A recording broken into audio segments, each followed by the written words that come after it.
Ele pergunta aqui, esta criação de Romanos 8, que clama pela manifestação dos filhos de Deus, não são aqueles predestinados que clamam pela pregação do Evangelho para receberem herdade de filhos?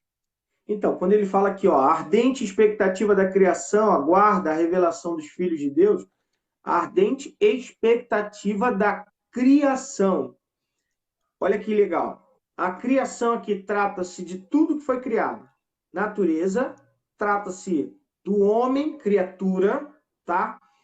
E trata-se daqueles que estão também ainda não confessos, convertidos, olhando para a igreja, esperando ver da igreja, ver dos eleitos a manifestação de Deus, né? A manifestação de Deus. Até por esse motivo, Márcio, Nietzsche fez a emblemática frase, escreveu a emblemática frase: Deus está morto.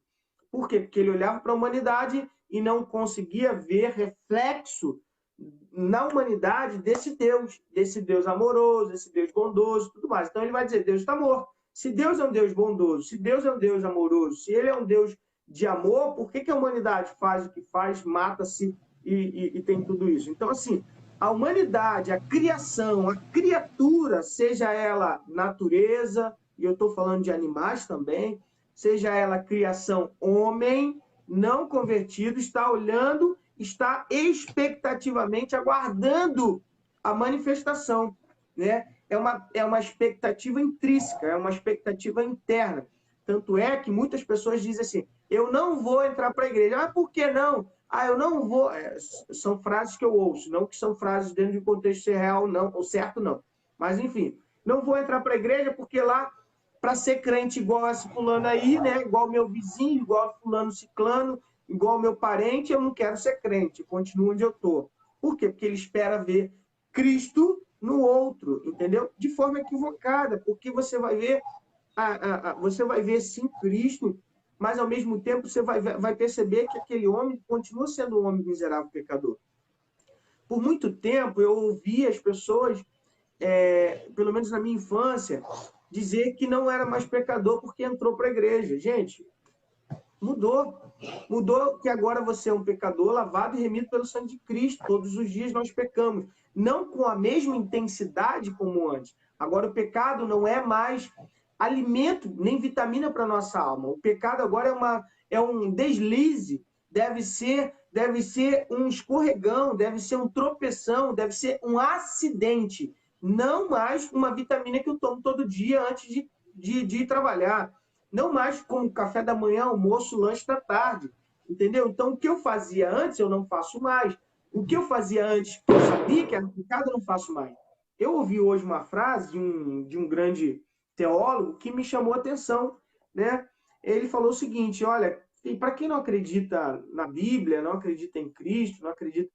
Eu só queria que você fizesse uma reflexão. Ele falou o seguinte: pegue o livro dos grandes filósofos, dá na mão de diversas pessoas dentro da penitenciária e vê se vai mudar a vida de alguém. Muito mal eles vão ler. Se lerem, muito mal eles vão entender. Agora pega a Bíblia, dá na mão de várias pessoas e vai lá e vê o que você vai ver.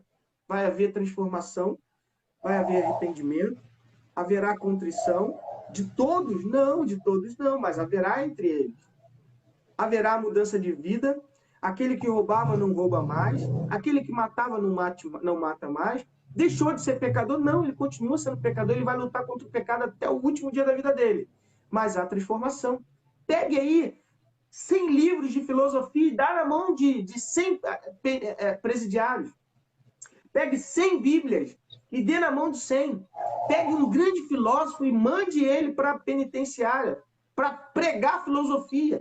Agora, pega um pastor lá, o pastor que você quiser, e bote ele para pregar o evangelho dentro de uma penitenciária.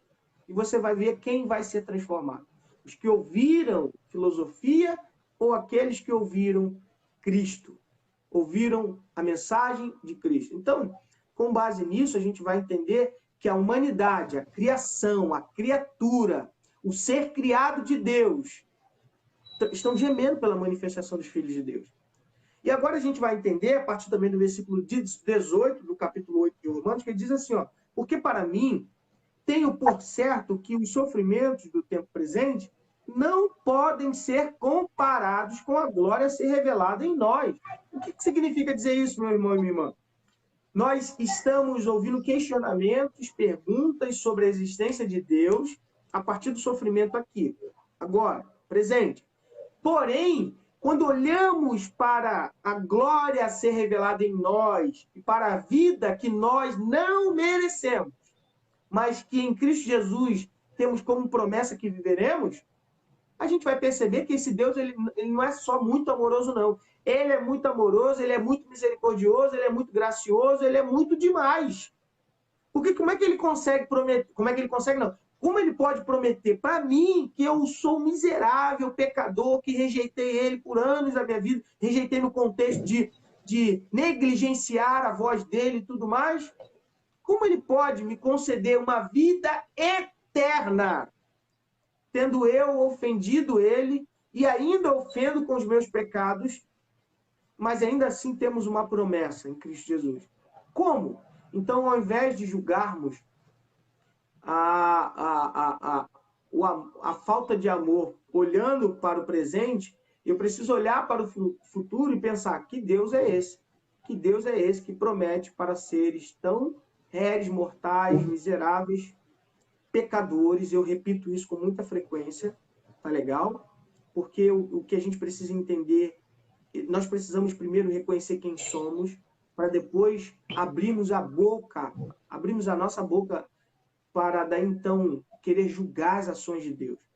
Quando nós sabemos quem somos, nós nos colocamos no papel de seres criados, de criatura, né? Eu gosto do capítulo 9, quando quando ele nos ensina, né, o apóstolo Paulo, como é que se fala? Nos ensina sobre a soberania de Deus. Ele vai dizer o seguinte, olha só, capítulo 9 de Romanos. Eu vou ler o versículo 14 ao versículo 18, depois eu vou ler um pouquinho mais à frente. Diz assim, o que diremos, pois? Há injustiça da parte de Deus? De modo nenhum, ele responde. Pois ele diz a Moisés, terei misericórdia de quem me aprouver ter misericórdia, e compadece-me-ei de quem me aprouver ter compaixão. Assim, pois, não depende de quem quer ou de quem corre mais, ou perdão, de quem corre, mas de usar Deus a sua misericórdia. Porque a Escritura diz a Faraó, para isto mesmo te levantei, para mostrar em ti o meu poder e para que o meu nome seja anunciado por toda a terra. Logo, tem ele misericórdia de quem quer e também endurece a quem lhe apraz. Tu, porém, me dirás, de que se queixa ele ainda? Pois quem jamais resistiu sua vontade? Quem és tu? Eu gosto dessa pergunta do versículo 20. É uma pergunta que fica para o resto da minha vida, e aí, por esse motivo, eu falei, primeiro devemos saber quem somos para depois julgarmos o ser e o caráter de Deus. Versículo 20. Quem és tu, ó homem, para discutires com Deus? Porventura, pode o objeto, olha a expressão que Paulo usa agora, pode o objeto perguntar a quem o fez, por que me fizeste assim? Ou não tem poder, perdão, ou não tem o olheiro direito sobre a massa para do mesmo barro fazer um vaso para honra e outro para desonra?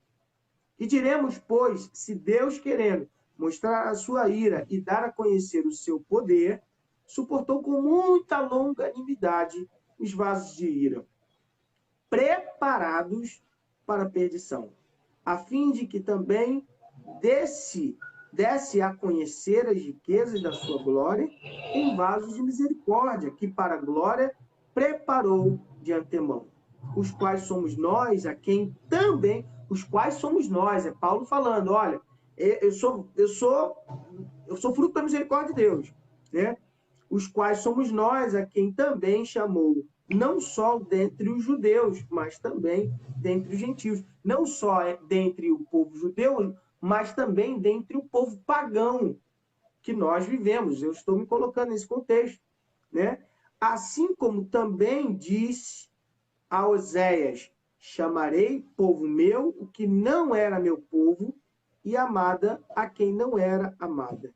E no lugar em que lhes disse: vós não sois meu povo, ali mesmo serão chamados filho do Deus vivo. E daí segue, meu irmão e minha irmã.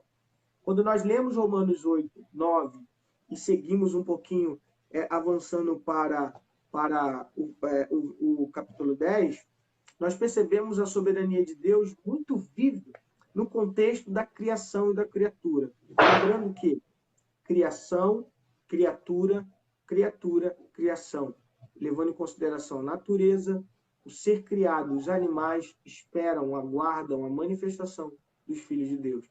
Os homens, os filhos de Deus, os eleitos do Senhor, precisam ser cristãos. E eu ontem, quando preguei, na live, eu falei sobre isso no contexto que nós estávamos lendo sobre algumas recomendações. Recomendações essas quanto à vida cristã. A vida cristã não é só graça nem misericórdia, também tem a participação do homem, não na salvação, mas numa vida na propagação do evangelho, no estilo de vida, na cosmovisão cristã, que aplica na sociedade um sabor diferente. Como Jesus ele disse para os seus discípulos no capítulo 5, vós sois o sal da terra. Então ele está falando de sabor, está falando de valor, está falando de preservação do evangelho. E é isso que a gente precisa fazer, né? Então, é pegar a soberania de Deus e colocar no contexto de que Deus não existe porque a humanidade está assim, é mostrar a ignorância humana, é mostrar a falta de conhecimento, o mínimo conhecimento. Porque quando nós olhamos para Gênesis, vemos que foi o homem que cavou isso, e hoje o homem, que somos nós, a humanidade, sofre aquilo que nós fizemos. É interessante, eu gosto de perguntar às pessoas, e eu fecho aqui, Vini, minha fala nesse contexto, para você ficar à vontade de perguntar ou dar sequência. Eu costumo perguntar às pessoas que me fazem essa pergunta: se porventura você acendeu fogo no seu fogão e ao invés de colocar a panela, colocar a sua mão, o que vai acontecer contigo? É óbvio que a pergunta é: vou gritar, vou sofrer, vou chorar. É a mesma coisa. O homem é isso.